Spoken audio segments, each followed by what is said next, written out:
Hey, sis. They told you to pray. They told you to wait. They told you to stop wanting it so much. They told you that marriage would come along eventually if you would just be content. But they never told you the cost. They never told you that while you were doing everything quote unquote right, you were paying a huge hidden price. I call it the single tax. And today I'm going to show you just how much it's been costing you emotionally, spiritually, generationally, and financially. These are the truths no one is saying, but I am telling them because the truth will set you free. And once you're free, you can finally welcome in the love you long for. Let's go. You might be wondering, what exactly is the single tax? Deep down, you already know. It's that indefinable deduction from the bank account of your soul. But let me break it down even more clearly. The single tax is a tax no one told you you were paying. It's the cost of praying and waiting, of doing all the important things, being content, focusing on your career, saving money, cushioning your budget. How many of you feel guilty or irresponsible choosing yourself, love, and transformation over savings, mortgage, future plans, etc.? You call it being responsible, saving alone, planning alone, trying to protect your future alone. But what if that cost of responsibility is quietly draining you of the real life of true security, the one that God actually wants to bless you with? If there's one thing you need to know about me, if you want to know the foundational core of my coaching philosophy, it is this: there's a real cost of delaying your healing and staying stuck without a strategy that leads to marriage. And that cost will be paid. I call this payment the single tax. And no, it's not the version you read about in Economics 101. You've heard of the marriage tax or the black tax, hidden costs people carry just because of their status. Well, the single tax is what women pay when they're told to just pray and wait, to be content, and to figure it out alone. It's the cost of not getting help. It's the price of going year after year without healing, without clarity, without results, without even any progress at all, most times. And it adds up, not just in time, energy, creativity, joy, belief, legacy, but also in money.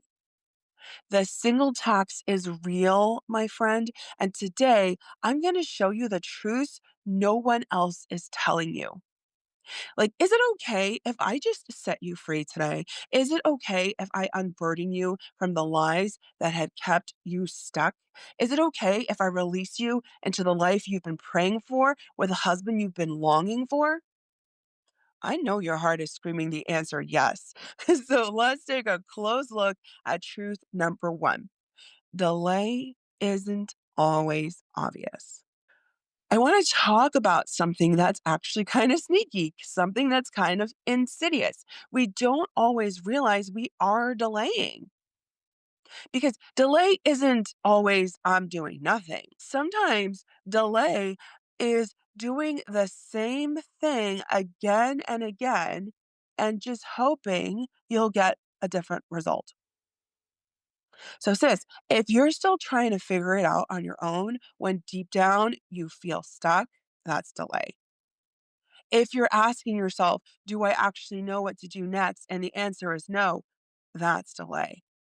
If there's no wise, forward, strategic motion with results and actual progress, that's delay. And I see this all the time. You might say, well, I'm on the apps. and I've gone on a few dates, and you actually might be working really, really hard. You might be exerting a lot of effort, but you know it's just not working. You know you're not meeting the kind of man you'd be excited to marry. One time, my old dating coach, when I was single, asked this question: "How many new men have you met this year?" Ooh. Because the answer is usually less than 3. I know it was for me. How many new men have I met this year? Not that many. And now I ask the question as a coach myself, how many men have you met that are the type of men that you'd want to marry? Like, how many options do you have? How many men have you met that are actually compatible? And honestly, the answer I get is usually 0. That's delay. Because I want you to think about in any other area of your life, like let's just say school. Say you're trying to graduate. You wanted to graduate. That was the results you wanted. You wanted to graduate. And this was the kind of progress that you had made. The progress in your love life was the progress you had made at school. You know, you needed help. You'd know you needed a tutor. You'd know you need to take a class. You know you need support because you'd know that if you didn't, you wouldn't graduate, that you'd be delaying graduating. You would sense it. Everyone would be telling you, and you would know. You can't spin your wheels and think you're making progress. And that's what I want to shine a light on. Spinning your wheels is delay. And we all know that in every other area of life. But for some reason, it's hidden when it comes to love. It's not as obvious. So I'm making it obvious for you now. Don't say you're trying when deep down you know it's not working. The longer you let that story play out, the harder it is to change the ending. Sometimes the singles tax hides itself in busyness, over functioning, even emotional clutter. But just because you're in motion doesn't mean you're making progress. And every month stuck in that spin cycle quietly increases the cost. I want to talk to you some more about what that cost is and the importance and what it's robbing you of. Truth number 2: transformation takes time. Sis, transformation takes time. Heart healing takes time. Learning how to talk to men in a way that inspires them to pursue and commit takes time. Finding godly men in this godless world takes time. And we think, well, I'm 30 and I have until I'm 35. No, you don't. Or maybe I'm 40 and I have until I'm 45. Or maybe I'm 55. Or maybe I'm. Here's the problem: this thing that you desire and crave doesn't spin on a dime. And the transformation of your heart healing after years of extended singleness and and the transformation of learning how to be in a godly kingdom marriage and creating that marriage together with someone, it just takes time, sis. Let me break it down for you. I'll tell you like a little bit of my timeline so that you understand exactly what I mean. Like you'll see it so clearly. I was homeschooled my whole life until college. So I lived very sheltered, didn't know anything about men. Went to college, studied engineering, worked super hard, so didn't talk to men in college. And then all of a sudden, I found myself at 31, completely single and completely alone and completely clueless. And I got on the apps and it just wasn't working. Same way I just described, it just wasn't working. So I started learning about myself and getting information and changing and growing myself and absorbing material and listening to wisdom and listening to guidance and practicing and trying and like developing who I was and developing all the things that I talk about. all the things that I talk about in my coaching. That started when I was 31. And then I started like, okay, now I understand myself. Let me try and find the type of person that I'm looking for, the kind of person that I would want to marry. Sis, that didn't happen until I was 35. I started growing and learning when I was 31. s- Essentially got beyond the just pray and wait and started to pray and act, pray and learn.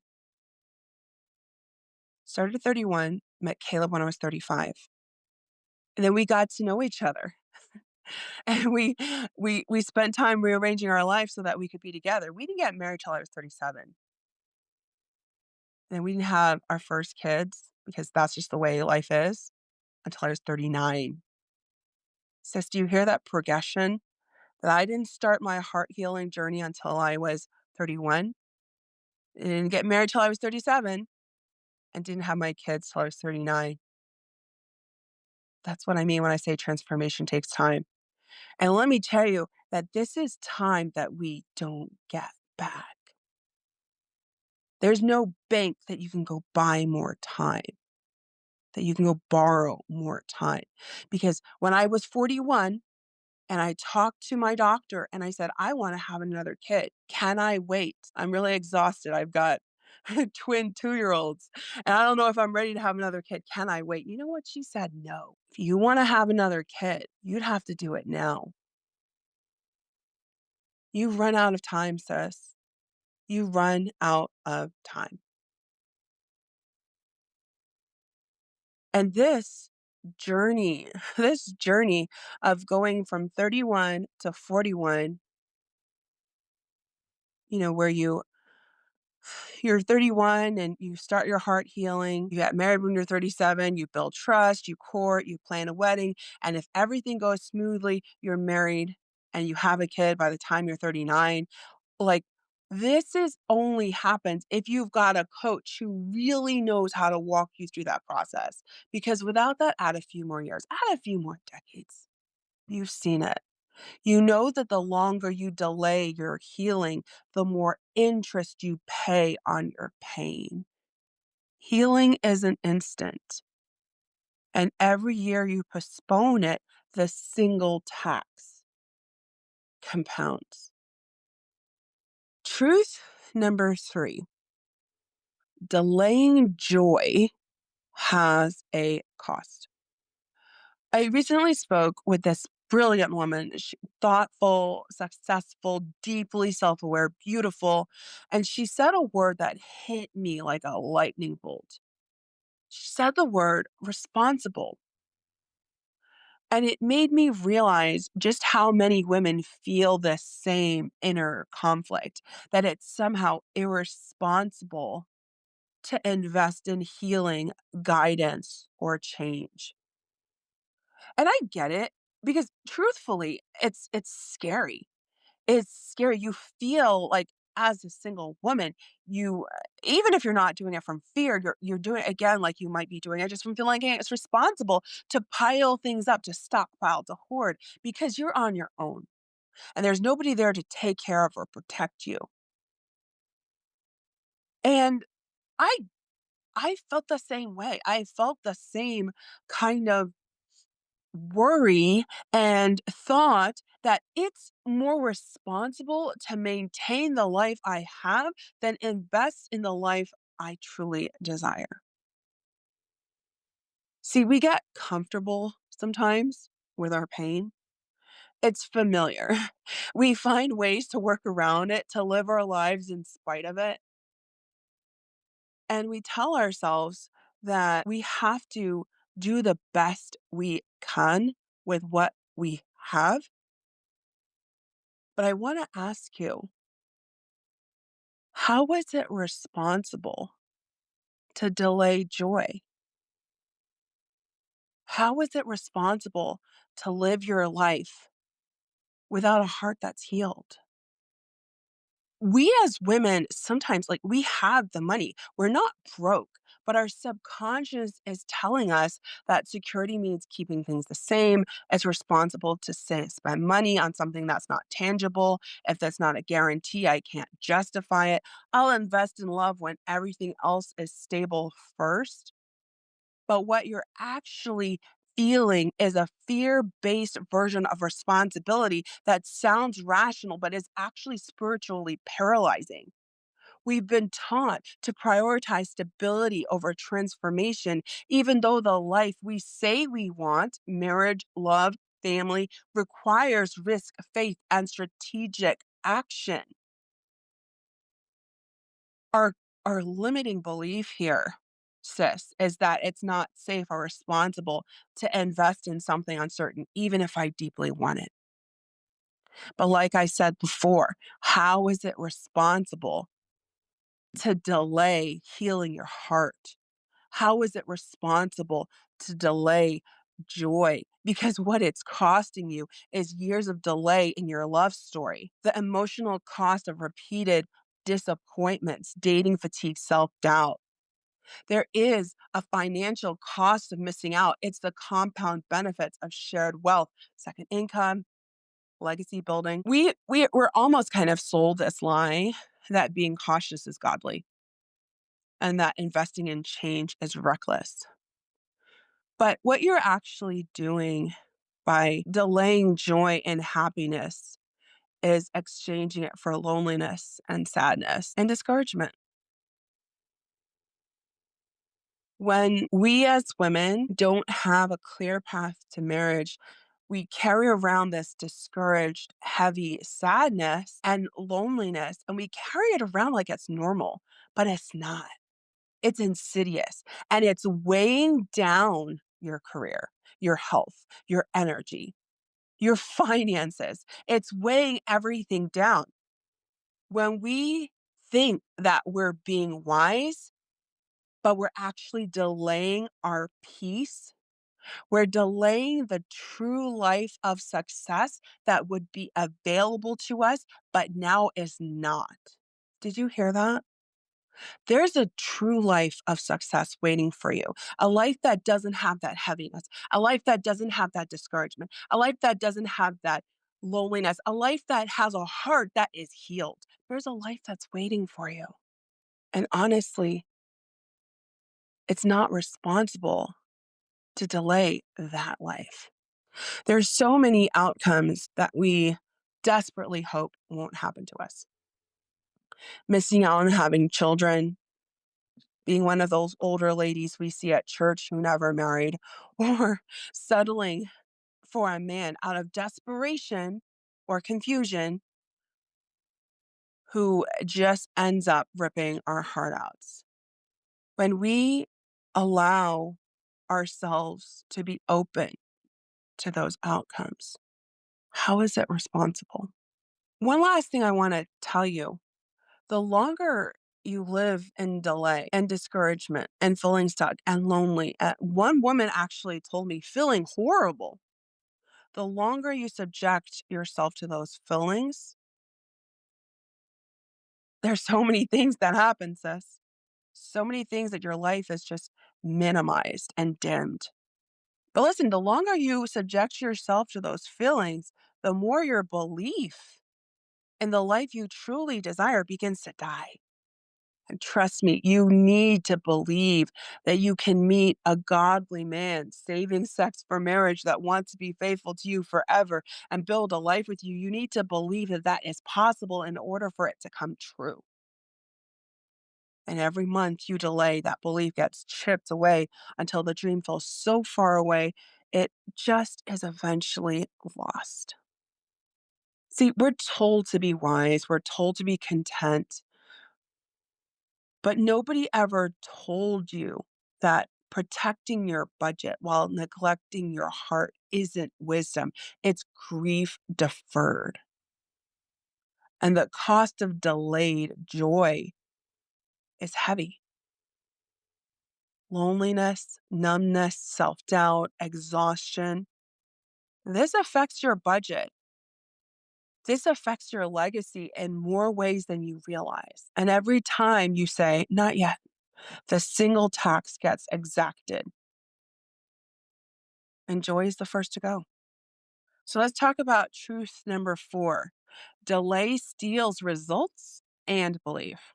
So let me ask you something. Do you know really what the result is that you really want? Like, can you see it? Can you picture it? Can you feel it? Because honestly, when I was single, when I was feeling stuck, discouraged, helpless, I couldn't.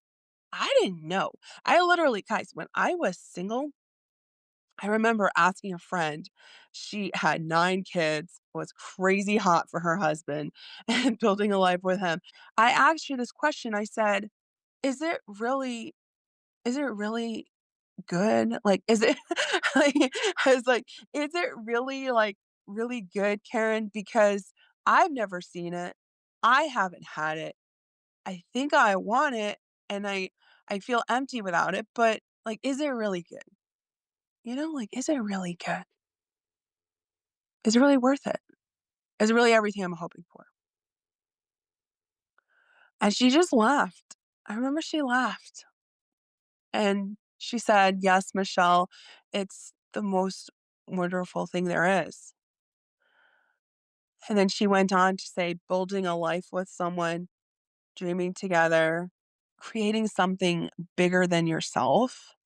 It's There's nothing like this. It's a joy beyond words. And now that I'm doing that with Caleb and Julius and Augustus in November, my children, now that I'm doing that and building this life and this having this love, I know that she was right. And I realized that at the time I didn't know what I was delaying. And listen, if you are happy being single, if you're living the dream and you're happy being alone, and this is just like exactly what everybody talks about, the single life and rah, rah, rah, and it's so fun. Like, if that's you, that is great. I am happy for you. But I'd ask you, why are you listening to this podcast? Because, yeah, when I was single, I was traveling. I bought a house. I was getting engineering degrees and doing research around the world and dancing every week and crying in the shower. Just like put your hand on your heart if you feel me and if you realize you're doing the same. I remember I used to lay in bed before I went to work and just lay in bed and listen to music that was sad because it echoed how I felt. When you delay healing, when you delay getting joy, when you delay investing in love, you're not just delaying a date or delaying a wedding. You're delaying the explosion of joy that comes from building a life with someone.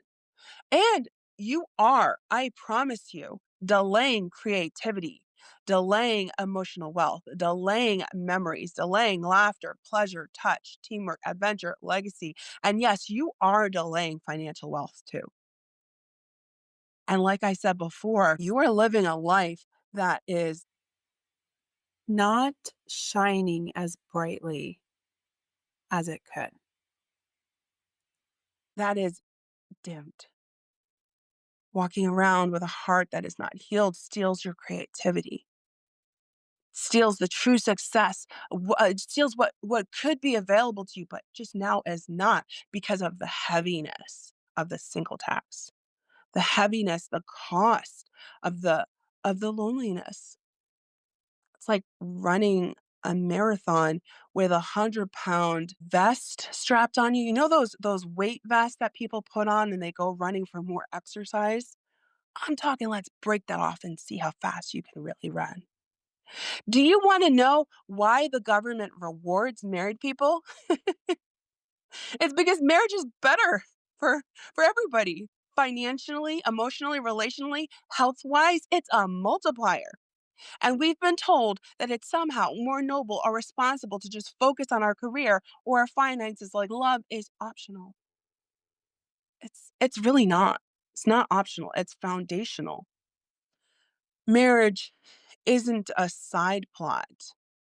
It's the core chapter in our legacy. And when I look back on Pride and Prejudice and all those classic love stories, those women weren't desperate. They were just wise.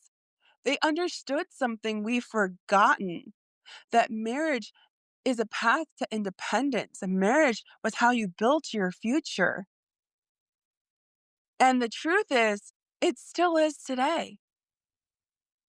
If you're still delaying and telling yourself, I'm just waiting on God, or I'm just trying to be responsible and, save what I have, I need to tell you this with love. That mindset is keeping you in a poverty that you don't have to be in emotionally, spiritually, and sometimes literally. And that's not what God wants for you.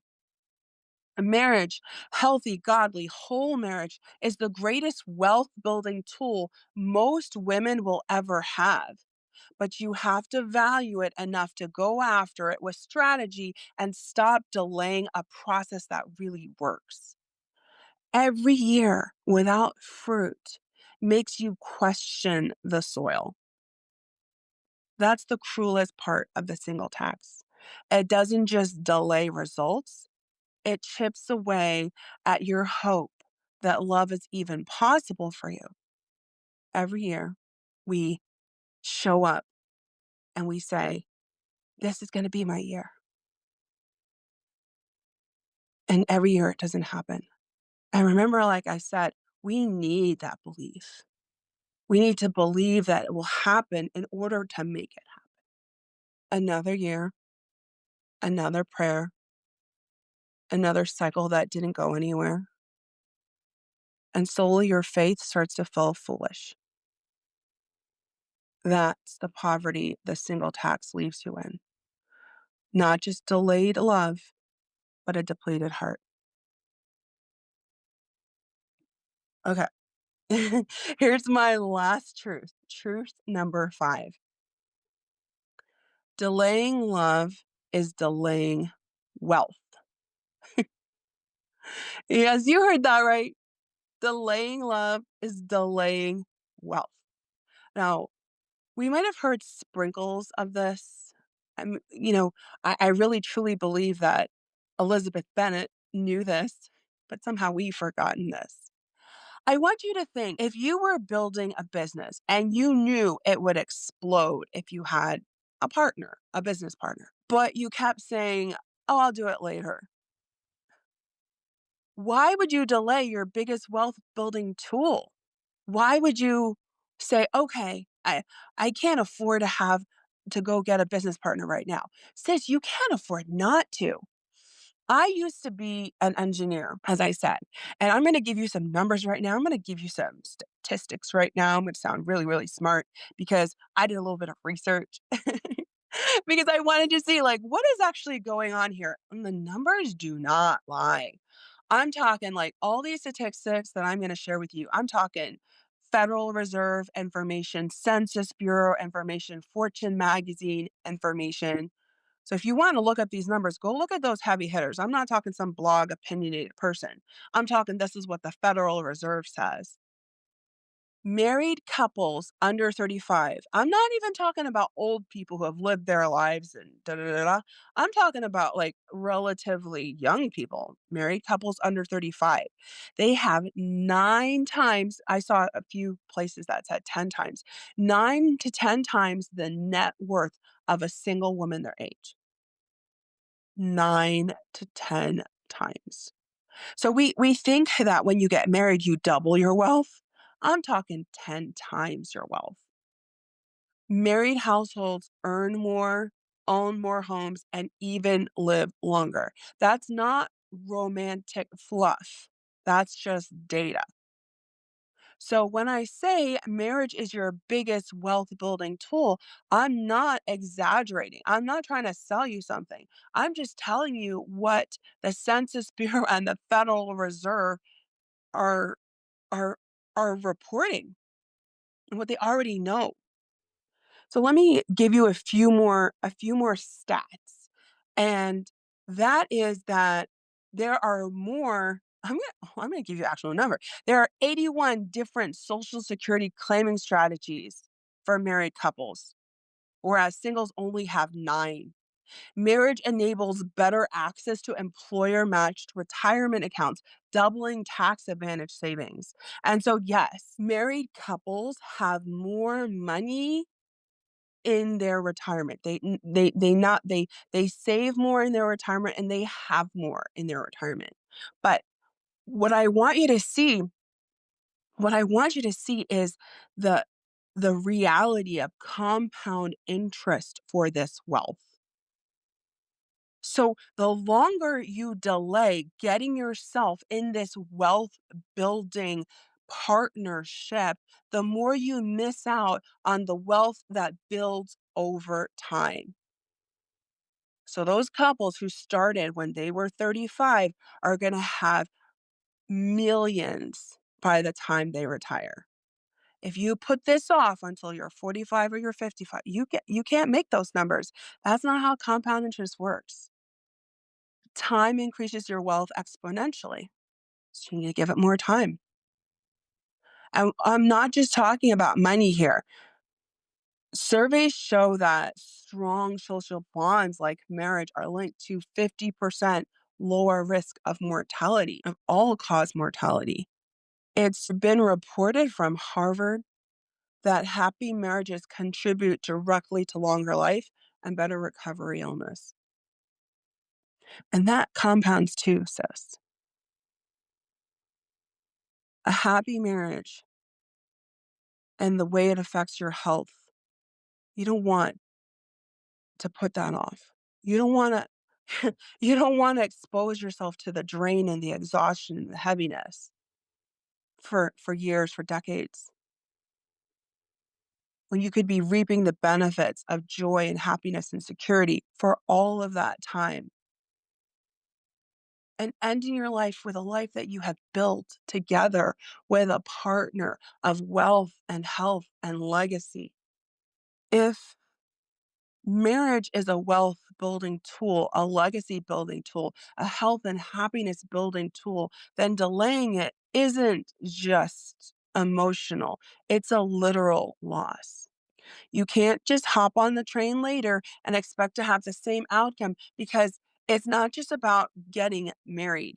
It's about what that marriage can build over time. The years of shared vision, the time raising children or mentoring, serving together, the money that you steward and you multiply and you retire with, the memories you build, the peace you live with, the joy you share.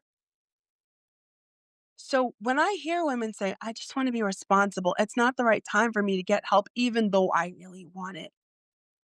I want to say as lovingly as I can, you might be saving a few thousand, but you're losing a few million.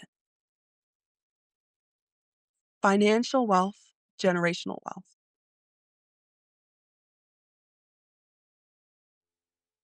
Building a life with someone, dreaming together, building wealth, changing lives together. That's not just romance. That's kingdom legacy. And every year you delay, that future gets pushed further away. The single tax cuts you off from a legacy you were never meant to build alone. Marriage multiplies income, stability, and generational wealth. And every year you delay love, you delay the divine compounding effect that partnership brings. Sis, if your heart is pounding right now, if you're thinking, this is what I've been feeling, this is what I've been missing, this is the shift I've been waiting for, then hear me clearly. You do not have to pay the single tax anymore. You do not have to figure this out alone, and you absolutely can get married with the right strategy, the right guidance, and the right support. So, right now, I just want to invite you to take the next step. Go get your Naomi. And if you're feeling in your spirit that I'm the Naomi you've been praying for, then let's walk this journey together. I'm going to tell you right now, I help women just like you, smart, high achieving, faith filled women, step into healing, learn how to date with clarity and attract the godly husband they've been praying for. I take women on personal, individualized journeys. You don't get lost in a massive group. I do a lot of my coaching one on one so that women can truly transform in a personal, quick, like beautiful, mentored way. I have looked and I really don't think you're going to find another coach, especially not a Christian coach, that is giving the kind of high touch, personalized, individual premium attention that I give to the clients that I train and mentor. So if you're ready, and even before we get to the end of this podcast, you're already dying to do something, head to thechristiandatingcoach.com/apply and you'll fill out a short application and book a consultation call with me to stop the delay, stop the discouragement. Let's get you married. Now, I want to end by talking about what the Bible actually says. Because the truth is, God's word is not vague about this. And real talk, there is no verse in the Bible that tells single women to just pray and wait. This isn't my opinion. And it's not even statistics. This is God's holy word, which is what we want to believe and we want to follow. So let's take a look at it. Proverbs 18:22 says, "He who finds a wife finds a good thing and receives favor from the Lord." Marriage isn't just a nice to have optional cute thing. It's a channel of favor. When we think about when Proverbs was written, we remember that it was an agrarian society without luxuries, without opportunities like we have today. And so the favor discussed here is everything. It's life itself. Health, wealth, security, safety, comprehensive favor. And it still is today. Genesis 2:18 tells us it's not good for man to be alone. And that's not a side comment or a interesting thing that was just said on the side. It's a divine diagnosis that God looked down and said, "This person I created, this man, this woman was made for connection, created to have a helpmate." And we hear the same truths echoed in Paul's teaching in 1 Timothy 5:14, where he says, "I counsel younger widows to marry, to have children, to manage their homes." This is biblical direction. This is biblical direction to build something purposeful, favored, the way God intended it from the beginning of creation. That's what we should create as our priority, as our focus, as the true way to steward this life that God has given to us. When God looks down on Adam and says, "It's not good for man to be alone," we need to listen. We need to steward our lives in listening to the direction that we see in the Bible. And let's bring it back to Ruth. Ruth didn't get Naomi's wisdom for free. She left her homeland. She left comfort. She left convenience. She sacrificed for guidance. She invested in mentorship and sought out wisdom. She positioned herself to be led. And because of that, she was strategically aligned for favor. She didn't just pray. She didn't just wait. She certainly didn't spin her wheels and stay stuck. She moved in faith and attached herself to wisdom and was led into a marriage that changed everything for her, for Boaz, and for the generations that came after them. Ruth was literally written into the lineage of Jesus. What would have happened if she had delayed her healing? What would have happened if she did not align herself or pursue wisdom, guidance, and a strategy that led to marriage? Because that's the real cost of staying stuck, the real cost of putting it off. It alters generations. So I want you to hear me clearly. This isn't about chasing a man. This isn't about hustling for love. This is about honoring the way of the kingdom, about understanding that marriage is holy, legacy building, and worth investing in. Delay isn't, it usually isn't laziness. It's sometimes fear, it's sometimes confusion, messages like, you don't need a man, just focus on your career. It'll come when you least expect it, or even spiritual sounding things like just be content, just pray and wait. But that's not what scripture teaches. Scripture teaches it is not good for a man to be alone.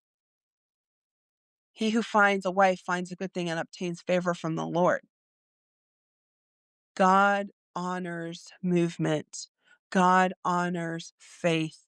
God honors submission to wisdom. And yes, wise women don't just pray, they act, they align, they partner with strategy, with mentorship, with truth. Here's my final thoughts.